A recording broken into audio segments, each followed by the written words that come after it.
Marie-France Aubert. Bonjour. D'avoir accepté notre invitation. Merci à vous.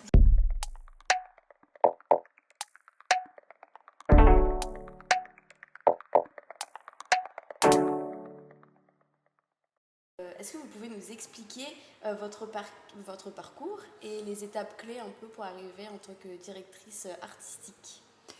Mon parcours, j'ai fait des études en prépa littéraire, mais c'est pas du tout obligé pour être directrice artistique. Et j'ai fait des études de cinéma ensuite, d'histoire de l'art puis de cinéma à Paris 3. J'ai fait une licence 3 et un master 1 et 2 à Paris 3 en cinéma. Et après, j'ai travaillé à la Filmothèque du Quartier Latin, qui est une salle de cinéma rue Champollion à Paris, un peu connue par les cinéphiles, qui montre beaucoup de films de patrimoine. Enfin voilà, une petite rue culte pour les cinéphiles de Paris. Et ensuite, là, je travaillais en tant que distributrice. En fait, la Filmothèque du Quartier Latin, c'est pas qu'un cinéma, c'est aussi une société de distribution. En fait, ils participent à la restauration de films de patrimoine et ils les ressortent ensuite en salle. Et donc moi, je les aidais là-dessus, sur les dossiers de financement, sur appeler toutes les salles de France pour qu'ils prennent les films, sur l'envoi des affiches, des DCP, enfin voilà, des contrats, la facturation, des choses comme ça. Donc, tout ça, ça rentre dans le milieu de la distribution du coup. Exactement. Okay. Bon, après du coup, j'avais toujours un œil un peu sur le côté aussi exploitation de salles, parce que ça m'intéressait quand même un peu. Et ensuite, j'ai travaillé à JHR Film, qui est une société de distribution de films. Et donc là, je faisais vraiment que de la programmation. Et donc appeler toutes les salles pour qu'ils prennent les films, organiser les tournées des réalisateurs, réalisatrices. Et c'était très enrichissant, c'était vraiment des films de patrimoine, mais surtout des films inédits et des films assez, des films engagés, des films indépendants, voilà, qui étaient un peu plus marginalisés.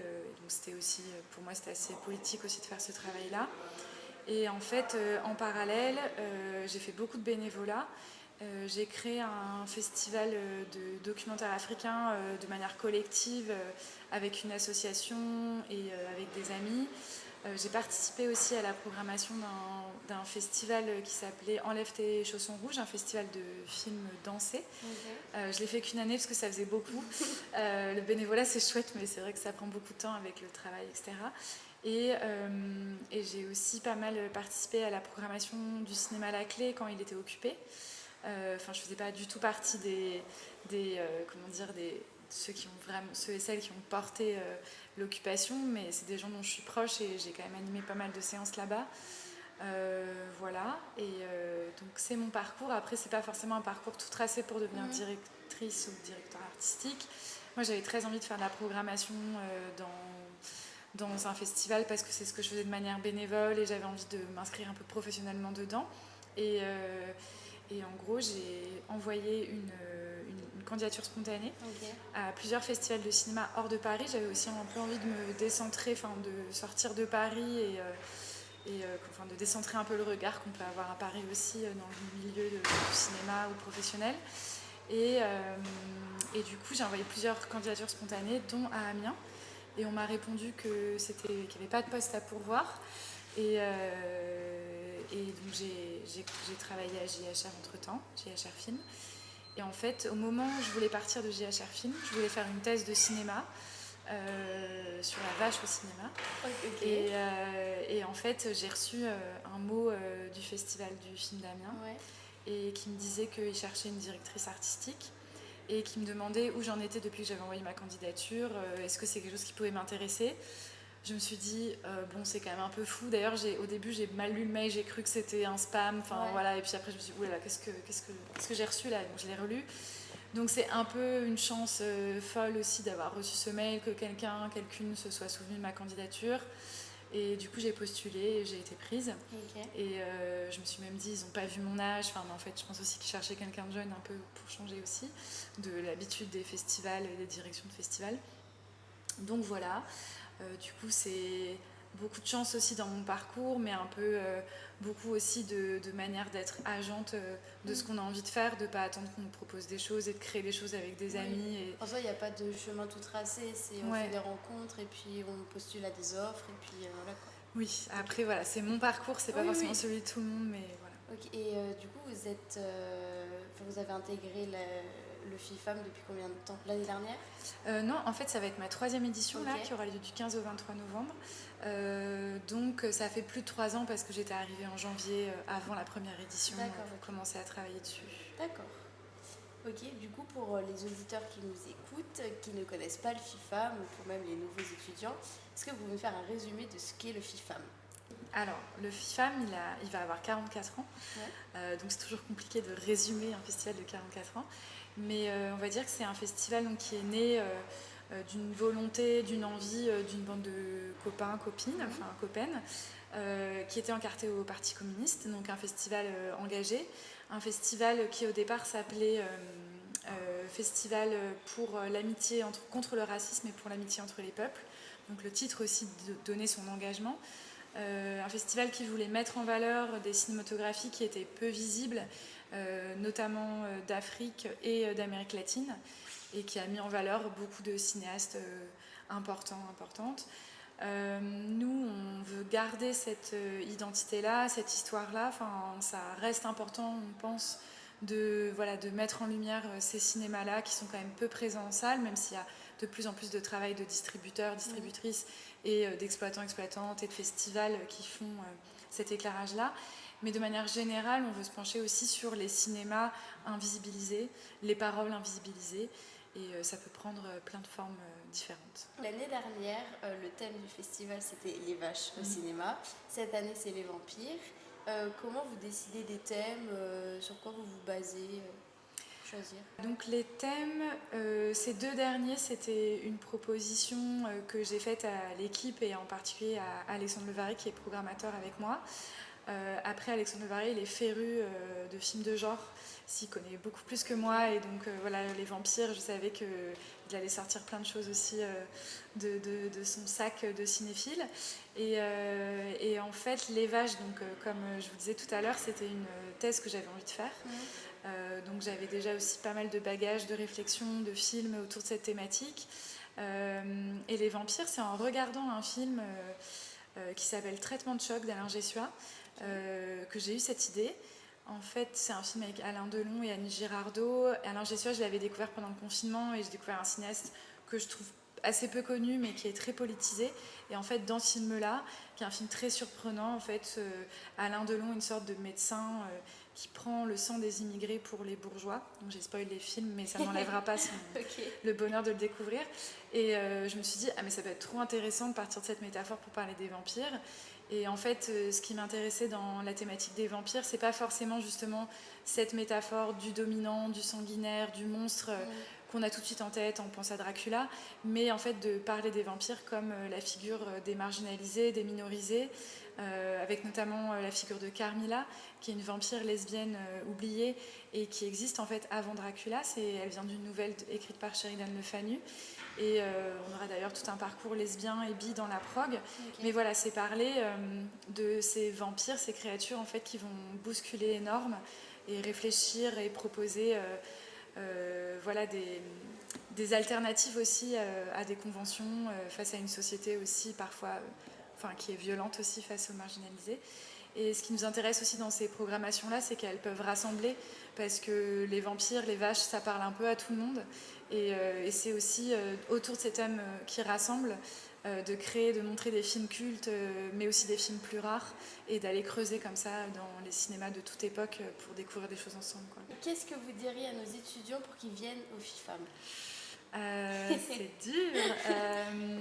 Pour parler aux étudiants de cinéma et aux étudiantes, je pense qu'il y a la possibilité de découvrir encore une fois des films de patrimoine, mais aussi des films inédits, de découvrir ces films avec des invités, que ce soit les réalisatrices, mais aussi des gens de l'équipe du film, mais aussi des spécialistes ou des férus, des cinéphiles qui vont partager leur goût de certains films. Et je pense que ça permet rencontre et découverte, curiosité, d'affiner sa curiosité, d'affiner ses connaissances en cinéma et surtout d'avoir l'exaltation un peu de les découvrir en salle avec d'autres personnes. Pour les étudiants et étudiantes d'autres disciplines, il y a aussi cet enthousiasme et cet élan, je pense qu'on peut tous partager avec le cinéma parce que c'est quand même un art qui est assez ouvert aussi. Mais en fait, ce qui nous intéresse au festival, c'est le fait que le cinéma, s'inspire de plein de disciplines, de plein d'arts différents. J'ai moi-même un parcours qui s'intéresse de littérature, d'histoire de l'art, etc. Et on essaye vraiment de tisser des liens comme ça entre les disciplines, mais aussi du coup entre les structures culturelles de la ville. Et donc je pense que chacun peut aussi y trouver un goût, un intérêt dans sa discipline, mais qui dépasse aussi l'art, parce que le cinéma, c'est aussi des objets d'art, bien sûr, mais aussi des moyens de parler de questions de société, de parler de plein de choses différentes, de médecine, de sociologie. Enfin voilà, c'est assez ouvert. Et enfin, je pense qu'il y a aussi l'idée de, certes, découvrir des films de patrimoine, de découvrir des cinéastes importants, mais aussi on laisse beaucoup de place à la jeunesse, et de la jeunesse qui fabrique, mais aussi de la jeunesse qui se pose des questions, de la jeunesse émergente dans le cinéma, ou une jeunesse qui pense. Et je pense que ça peut être un bon carrefour de rencontres et de discussions, mais aussi de moments un peu de fête aussi. Il n'y a pas que les jeunes qui s'intéressent à la fête. Moi, je ne suis plus si jeune et la fête est importante pour moi. Donc voilà. Et dans la direction artistique, qu'est-ce que vous avez appris est-ce que vous aviez des bases ou est-ce que vous avez tout appris sur le tas? En fait, ce qui est intéressant dans mon parcours pour le travail que je fais aujourd'hui, c'est par exemple le côté distribution. C'est mon lien avec les distributeurs et aussi comment ça fonctionne en fait de programmer un film en salle, comment ça fonctionne des deux côtés, parce que forcément en tant que programmatrice dans la distribution, j'avais un lien avec les exploitants et exploitantes de cinéma et les programmatrices. Du coup, je pouvais aussi voir comment ça fonctionne. Et je pense que ça, déjà, le côté pratique de programmer des films, le rapport avec les distributeurs, le rapport avec les salles, il m'a beaucoup appris. Et aussi le côté être sensible au travail des distributeurs et des distributrices, parce que c'est un travail qui est aussi très politique, de vouloir mettre certains films en valeur et de montrer des films absolument en salle dans l'industrie du cinéma. Et je pense que c'est quelque chose qui me touche et où j'ai été concernée. C'est une bataille, une lutte qui est pas toujours facile et que je connais. Et du coup, je pense que ça crée aussi un rapport avec les distributeurs et distributrices qui est privilégié. Ça, c'est plus dans le rapport aussi humain et politique au cinéma et à l'industrie du cinéma. Après, j'ai beaucoup appris sur le tas avec les festivals que j'ai fait bénévolement, où en fait on faisait un peu tout. On faisait la com, on contactait les ayants droit, on faisait un travail de programmation, de visionnage, de comment on met les films ensemble, d'invitation, de réfléchir aussi, et pareil, à des côtés transversales aussi de programmation. Et en fait, de faire un mini-festival où tu fais tout, ça permet aussi d'avoir quand même une vue d'ensemble sur un festival aussi gros, où en fait chacun a son rôle aussi, mais en même temps ça permet une circulation entre chacun de nos rôles, quoi. Et après, j'ai aussi quand même beaucoup appris en faisant mon travail, parce que j'avais pas travaillé officiellement dans un festival auparavant, malgré mes expériences bénévoles, je pense qu'ils comptent quand même très fort. Donc après, c'est aussi apprendre avec l'équipe, c'est très collectif, et ça, c'est quelque chose qui m'a toujours plu. D'écouter aussi ce que les autres ont à dire, qui sont là depuis plus longtemps, qui ont une expérience de leur métier et du festival, et vraiment être dans le dialogue aussi. Et je pense que ça, c'est important. Parce qu'on n'est pas seul quand on fait un festival, et le collectif, ça compte, quoi. Par conséquent, quelles sont vos missions en tant que directrice artistique? Nous, on est 3 à l'année, avec Émilie Vin qui est administratrice, Alexandre Levary qui est programmateur, et ensuite nos équipes se gonflent au fur et à mesure de l'arrivée, de l'approche du festival. Mais c'est quand même une petite équipe. Du coup, on se partage quand même pas mal de choses, et ça circule beaucoup. On est un peu couteau suisse, voilà. Mais mes missions, c'est quand même de diriger la programmation, le côté artistique, quoi, de proposer une programmation. Mais ça, c'est quelque chose que je partage beaucoup du coup avec Alexandre, de réfléchir à des invités, à un jury aussi, de mettre en place une compétition avec le comité de sélection, de réfléchir aussi, moi c'est quelque chose qui me tenait à cœur, à des partenariats avec les structures culturelles, de voir comment on peut penser aussi un festival de cinéma pour qu'il irradie aussi un peu dans la ville, mais aussi que les films eux-mêmes soient nourris par d'autres regards, etc. Faire en sorte que ce festival, quand je parlais d'un festival qui irradie, mais aussi qui soit présent avec des partenariats au niveau régional, mais aussi donc, départemental évidemment, national et aussi international, de créer des ponts avec d'autres festivals, avec d'autres salles de cinéma, avec d'autres professionnels. C'est aussi... après, il y a un côté très humain de gérer une équipe aussi, mais aussi humain dans les rapports de relations humaines, diplomatiques aussi, avec toutes les personnes avec qui on travaille. Et voilà, c'est tellement vaste en fait. J'espère que je réponds quand même bien à la question. Après, je ne vais pas rentrer dans les détails, sinon comme je parle beaucoup, on n'a pas fini. Parce que comment vous choisissez les films en soi? Parce que c'est des films qui ne sont pas connus, enfin très peu connus. Du coup, est-ce que vous allez dans d'autres festivals? Déjà, on a notre cinéphilie aussi qui compte, qu'on va amener sur la table avec Alexandre, se proposer des films qu'on connaît déjà. Après, il y a un travail de recherche. On va lire aussi des choses, des écrits de chercheurs, chercheuses, de programmatrices, et on va aller du coup visionner des films qu'on ne connaît pas forcément pour cette programmation-là, par exemple pour les vampires. Il y a aussi des amis, des alliés, on va dire des partenaires qui peuvent aussi nous donner des idées de films. Voilà, il y a aussi des distributeurs, distributrices aussi qui peuvent dire ah ben vous faites une programmation là-dessus, nous on a ça dans notre catalogue par exemple. Pareil pour des producteurs, productrices qui viennent de produire un film qui vient de sortir. Évidemment on va en festival, ça c'est très important, on se déplace beaucoup, on va en salle aussi. Par exemple dans la programmation Vampire, on va avoir En attendant la nuit et Vampire humaniste cherche suicidaire consentant, qui sont 2 films qui sont sortis cette année qu'on est allé voir évidemment. Enfin, voilà, c'est un travail de cinéphilie active en fait, qui est notre cinéphilie du passé mais aussi celle qu'on continue à nourrir aujourd'hui. Et c'est pas que la salle aussi, c'est les plateformes, c'est voilà, les DVD, enfin c'est ce travail là aussi. Et on fait appel aussi à d'autres programmateuristes indépendants. Par exemple pour la programmation Afrofuturisme et Futurisme africain, on a travaillé avec Myriam Rabi, qui travaille au Vidéodrome 2 à Marseille, qui est programmatrice pour ce cinéma et pour le festival Film Femmes Méditerranée. Donc là c'est vraiment un travail à 3, mais qui a aussi été nourri par des artistes qu'on a contactés, par des lectures qu'on a faites encore une fois. Du coup, quelles sont les qualités requises un peu pour être directrice artistique? Je pense qu'il y a la curiosité qui est importante, l'écoute aussi, pour ne pas être enfermé sur sa propre cinéphilie, son propre regard, le côté un peu collectif aussi.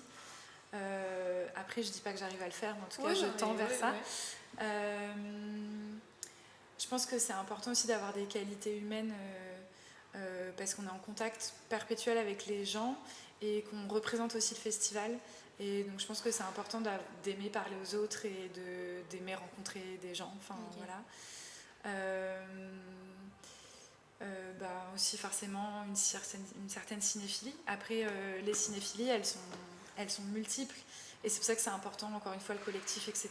Mais de nourrir aussi des cinéphilies qui sortent peut-être des institutions, des cinéphilies plus à la marge, pour penser aussi à l'importance des représentations aussi quand on s'occupe d'un festival comme ça. Après, il faut bien sûr être rigoureuse dans le travail. Voilà, je pense que c'est déjà beaucoup. Peut-être être débrouillarde aussi. Et puis aussi quand même penser aussi, quand on s'occupe d'un festival, je travaille de pair avec Émilie, penser au budget. Ça c'est important aussi d'être un peu les pieds sur terre aussi. Et c'est important aussi politiquement je trouve de faire attention à ce que les équipes, les humaines qui sont derrière un festival soient bien payés, en tout cas au mieux, parce que c'est aussi une économie fragile les festivals aujourd'hui, et faire en sorte qu'il y ait un équilibre avec l'artistique, que l'artistique prenne pas le pas sur ça aussi. Pour moi ça c'est plus de l'ordre des valeurs et du politique, mais je pense que c'est important aujourd'hui d'être en phase avec ça et d'avoir aussi la connaissance d'une réalité de ça. Je pense qu'on ne peut pas faire fi de ces questions et de ces luttes aujourd'hui. Ok. Et du coup, quelles sont les difficultés que vous pouvez rencontrer en étant directrice artistique? Les difficultés, Bon, déjà, il y a cette question économique avec des festivals où les subventions peuvent être coupées, enfin voilà, ont été coupées, et de jouer avec ça, et voilà, de gérer ça aussi au mieux pour qu'un festival perdure, pour qu'il garde aussi une certaine envergure et sans se trahir non plus. Les difficultés, je pense que c'est aussi les difficultés qu'il y a dans tout métier en général, de savoir aussi de savoir être à la hauteur face aux gens avec qui on travaille, et en même temps, de ne pas décevoir, mais aussi en même temps savoir aussi imposer, pas imposer forcément, mais affirmer quand même quelque chose, surtout quand on est une femme, qu'on est jeune. Je pense que c'est important aussi, ça peut être difficile aussi. J'ai quand même été confrontée à pas mal de misogynie ou même de lesbophobie en tant que personne lesbienne. Mais en même temps, il y a quand même aussi beaucoup d'alliés. Je parlais des structures culturelles de la ville. J'ai eu affaire à plein de gens et des personnes, des hommes cis-het qui ont été vraiment tout de suite dans l'envie d'un partenariat, dans le soutien. Donc voilà, il ne faut pas non plus généraliser, quoi. Après, il y a les difficultés de faire un travail c'est quand même assez énorme de s'occuper d'un festival. Ouais. Et ça demande beaucoup de temps, et du temps aussi en dehors des temps de bureau. Ça prend le pas parfois sur les soirées, le week-end, que ce soit d'aller s'occuper de séances de cinéma, d'aller en festival, d'être en représentation aussi sur des événements importants. Et c'est beaucoup de joie et beaucoup de stimulation, mais c'est aussi beaucoup de fatigue. Okay. Et c'est important de trouver un équilibre pour pas que ça grignote trop la vie privée aussi, et les loisirs et les respirations. Et je pense que c'est aussi politique de penser à ça, qu'il y a un côté capitaliste avec le travail qui dévore tout, et même si c'est un métier passion, je pense que c'est important, parce que ça, voilà, aussi ses travers. Et voilà, je pense que je vais pas m'étendre plus, parce que je veux pas décourager, parce que moi je suis très heureuse de faire ce travail, mais c'est vrai que c'est important de parler aussi de tous ces aspects-là de fatigue physique et mentale, mais ça je pense que c'est bien d'en parler aux autres, de trouver des écoutes attentives, et moi j'en ai heureusement. Oui, c'est ça. Voilà, et de faire attention à soi-même aussi, parce qu'on peut être bourreau de travail et s'y complaire un peu et se dire attention, c'est pas forcément éthique, quoi. Ok. Et du coup, est-ce que vous vous occupez que de la programmation, ou est-ce que vous vous occupez aussi justement, vous parlez de subventions pour un festival. Du coup, comment le festival est financé? Est-ce que les films, du coup, vous les payez? Comment ça marche un peu l'industrie? En fait, notre festival, il a des subventions de la part des élus. On a des subventions d'Amiens Métropole, de la région Hauts-de-France, du département de la Somme. On a des subventions de la DRAC, du CNC. J'espère que j'oublie personne, ce serait un peu la honte, mais je suis un peu fatiguée en ce moment. Et du coup, ça forcément, il y a un rapport aussi avec les personnes qui donnent ces subventions. C'est important aussi de tenir des promesses, de aussi pouvoir attester d'un travail qu'on a fait avec cet argent. Et évidemment, on paye les films, on paye les personnes qui viennent présenter. Après, il y a aussi beaucoup de bénévolat dans un festival. Et je pense que moi aussi, le bénévolat, ça a été important pour moi, pour me forger, etc.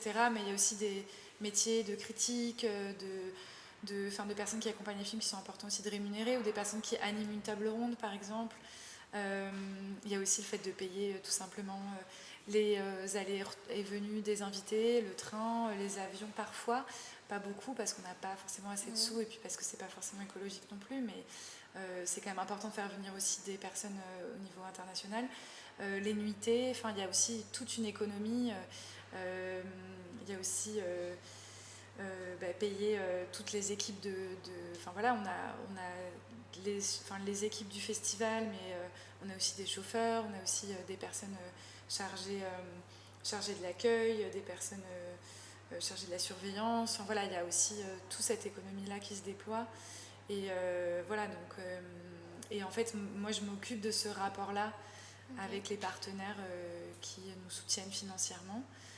Après, par exemple, je vais présenter le festival dans un dossier de subvention qu'on fait tous les ans, mais après ça, c'est Émilie aussi qui se charge de nourrir le dossier de subvention, enfin de le remplir, et c'est moi qui vais juste plutôt faire une présentation écrite, quoi, pour aller dans le concret. Vous avez du coup un exemple d'une journée type, même si je pense que les journées ne se ressemblent pas? Oui, parce qu'il peut y avoir des journées en festival, il peut y avoir avec plein de rendez-vous et plein de films en salle aussi. Il y a aussi des moments de détente en festival où c'est des rendez-vous un peu pas formels, où finalement il y a plein d'idées qui affleurent aussi dans ces moments-là, avec des gens qu'on vient de rencontrer, des gens qu'on connaît, qu'on retrouve. Il y a des journées au bureau, avec des réunions d'équipe, avec des moments informels aussi avec les équipes, avec des mails à écrire, à répondre. Il y a beaucoup de visionnage évidemment, que ce soit, on essaye de visionner aussi chez nous, parce que c'est pas forcément évident au bureau, mais parfois ça arrive au bureau. Enfin voilà, il y a aussi des rendez-vous à l'extérieur, il y a aussi... Enfin voilà. Est-ce que vous connaissez... Alors, que je sois claire dans ma question, dans ma tête c'est très clair, mais à mon avis je ne vais pas le dire très clairement. En gros, il y a la directrice artistique festival, et je pense qu'il y a des missions spécifiques, et après il y a la directrice artistique dans un magazine de mode, dans le cinéma, etc. Est-ce qu'il y a des points communs, ou est-ce que c'est totalement des professions différentes? C'est un peu compliqué parce que j'ai pas forcément eu d'expérience ailleurs pour pouvoir dire ça, mais après au niveau du cinéma, des directeurs, directrices de salle, j'en connais, j'ai quand même parlé avec pas mal de personnes concernées, et je pense que pour le coup il y a des choses qui sont proches, même dans l'idée de gérer une équipe aussi, mais dans le rapport aux distributeurs, distributrices, je pense que c'est juste aussi une question de rythme qui est différent. C'est qu'un cinéma par exemple c'est à l'année, il y a une intensité égale, on va dire. Enfin, après il y a forcément des temps forts, des moments, des soirées importantes évidemment, avec des pics, etc., parfois même des petits festivals, mais il y a un côté comment on dit, endurance, alors qu'avec le festival du film d'Amiens, même si c'est quand même aussi très intense toute l'année, il y a forcément ce pic de plus en plus fort avec l'arrivée du festival, de la date. Mais je pense qu'en termes d'organisation de travail, du coup c'est différent, mais malgré tout on programme des films. Après il y a l'idée aussi que dans une salle de cinéma, si c'est une salle de cinéma par exemple comme le Ciné Saint-Leu ou le Cinéma Orson Welles, c'est aussi en fonction des sorties. Donc il y a aussi une régularité à avoir avec les distributeurs, distributrices, de sorties, enfin en tout cas d'actualité de sortie, que nous on va avoir, mais de manière beaucoup plus lâche, parce qu'en fait on va montrer quelques avant-premières dans nos sections, en séance spéciale. On va avoir un lien avec les distributeurs, mais plutôt au moment du festival, les films qui vont sortir juste après. Mais après ça va être beaucoup de patrimoine, etc. Donc c'est quand même assez différent à ce niveau-là. Après je pense que c'est juste des apprentissages à parfaire aussi, à réajuster, mais c'est pas non plus forcément hyper différent, enfin, dans le besoin d'une certaine expérience. Mais après c'est un peu difficile de dire ça. Après au niveau de la mode, etc., j'avoue que je m'y connais pas du tout. Je pense qu'après pour le côté vision, le côté avoir une vision artistique, etc., des objectifs, enfin il y a des choses forcément qui vont faire écho. Mais après c'est quand même très spécifique à chaque fois, à mon avis. Ok. Et du coup, est-ce que vous auriez des conseils à dire à nos étudiants sur leur étude, sur l'avenir professionnel, etc. Moi je pense que c'est... Je parle beaucoup du bénévolat. Après encore une fois, je pense que c'est une question qui est très large et très complexe, le bénévolat, parce qu'il y a aussi des personnes qui exploitent un peu en proposant du bénévolat. Mais après, je pense que le bénévolat, c'est quand même formateur dans des festivals, les stages aussi. Et voilà, il y a la question aussi parfois des stages qui sont non rémunérés, et nous-mêmes, on l'a fait au FIFAM. Et je pense qu'il ne faut pas que ça prenne la place d'un poste, parce que pour le coup, il y a une forme d'exploitation aussi là-dedans. Mais que ça soit vraiment une formation pour la personne, qu'elle soit accompagnée, que ça lui ouvre un peu des portes. Enfin voilà, si c'est des stages comme ça, je pense que c'est vraiment important d'en faire. Moi, ça m'a beaucoup forgé les stages, j'en ai pas parlé, mais j'ai fait des stages à Première, à Carlotta en tant qu'attachée de presse, enfin aide attachée de presse, enfin j'ai fait plein de choses différentes en stage qui m'ont quand même ouvert les yeux sur comment fonctionne l'industrie du cinéma de manière un peu générale, qui m'a aidé aussi à avoir eu des expériences en termes de rapport de travail, en termes de cinéphilie, aussi de voir comment différentes choses fonctionnent. Et le bénévolat, c'est aussi, voilà, c'est participer à des festivals, etc., notamment. Mais je pense même aussi créer des choses à soi. Je pense que ça, c'est important de ne pas attendre qu'on nous propose des choses et de s'autoriser à créer des choses, parce que c'est beaucoup d'apprentissage, mais aussi des espaces de liberté et des espaces d'expression qui n'existent pas forcément ailleurs. Et je pense que, voilà, en tant qu'étudiante, on a le droit de faire ça, et c'est trop chouette de le faire et de s'entourer aussi. Ça apprend le collectif, et je pense que ça, c'est trop important. Je pense aussi, il n'y a pas très longtemps, je parlais avec une amie étudiante qui me parlait de réseauter en festival et tout. Et en fait, évidemment, de faire des rencontres, c'est important parce que déjà, ça stimule, ça nourrit et ça donne des outils. Et aussi, ça permet de réseauter, effectivement. Mais moi, ce que je me dis aussi, c'est de ne pas forcément s'obliger à aller parler avec des gens où on n'a pas envie. Enfin, je pense qu'en fait, l'idée de se faire des amis, c'est un peu bizarre ce que je veux dire, mais moi je sais qu'à la fac, ou même dans tous les... pas qu'à la fac de cinéma, mais aussi dans tout ce que j'ai pu faire bénévolement aussi en parallèle, et même dans des rencontres en festival, dans mes boulots, même dans les loisirs en général, j'ai pu créer des liens avec des gens où on s'est beaucoup apporté mutuellement, où finalement en fait on finit par travailler ensemble aussi, et qu'on retrouve en fait au fur et à mesure de nos parcours professionnels. Et je pense qu'il y a cette idée là aussi d'aller vers les autres, mais sans forcément être intéressé, dans quelque chose de très spontané, parce que tout d'un coup il y a quelque chose qui se passe avec quelqu'un ou quelqu'une, qu'il y a quelque chose qui est partagé, qu'il y a des affinités, et qu'en fait on a envie de faire des choses ensemble. Et je pense que juste de faire ça entre étudiants et étudiantes ou personnes de même génération, ça va aider pour le réseau plus tard. De pas forcément être dans un truc de performance aussi là-dessus. Et voilà, je sais pas si j'arrive bien à m'exprimer, mais... Moi aussi, moi je voilà. Prends les conseils. Merci, moi j'ai plus de questions à vous poser. Super. Est-ce que vous pouvez juste rappeler du coup les dates pour le FIFAM? Donc le festival il a lieu du 15 au 23 novembre. Il a lieu dans plein d'endroits, dans Amiens. On va avoir plein de séances sur les murs. Après, il y a évidemment la Maison de la Culture d'Amiens, le Ciné Saint-Leu, le Pâté, aussi l'espace culturel Jacques Tati, et encore une fois plein de partenaires comme le Safran. J'ai peur d'oublier des gens. Oui. On a aussi le musée de Picardie. On va avoir aussi des choses à l'Étoile du Sud. Enfin voilà, ça va être un peu parcourir un peu toute la ville. Okay. Merci beaucoup. Merci à vous.